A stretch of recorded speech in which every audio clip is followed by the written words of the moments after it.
Hello, in this video I'm going to talk about path dependence. Say I give you a gas cylinder containing gas at room temperature and atmospheric pressure. I want you to heat up the gas from room temperature to say 100 degrees Celsius. If I ask you to calculate the amount of heat energy required, then you should ask me, which path are you going to take? So on the PV diagram, this is the original state of the gas. It's at atmospheric pressure and at room temperature about 300 Kelvin. So you want to heat up the gas from room temperature to 100 degrees Celsius. Now there are many paths you can take from here to any point on this isotherm. For example, you can heat up the gas at constant volume, or you can heat up the gas at constant pressure. Probably for this one, you are going to fix the position of the piston so that the gas cannot expand. Whereas for this one, the gas can expand so that it can maintain its temperature at atmospheric pressure. Let's bring in the first law of thermodynamics. We're going to write one for this process and another one for this process. So the subscript V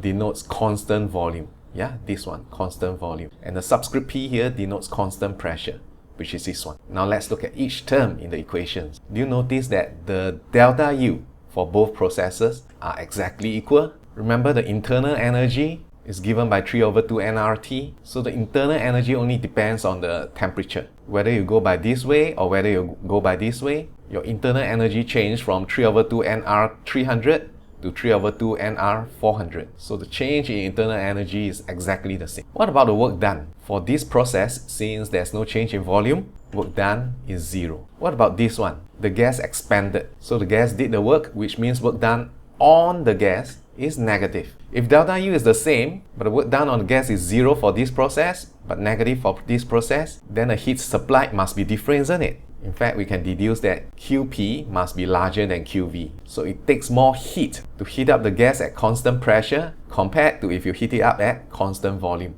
And it's not hard to understand why, because for this one, because you don't allow the gas to expand, so all the heat supplied went into the internal energy. But whereas for this one, because you allowed the gas to expand, so the expansion has a cooling effect on the gas. So you end up having to supply more heat if you allow the gas to expand. That's why if you look up the tables of molar specific heats of gases, you notice that they always publicize two numbers. This is the specific heat at constant pressure, and this is the specific heat at constant volume. And you notice that Cp is always larger than Cv. Those of you who are sharp, you notice that these numbers look the same, right?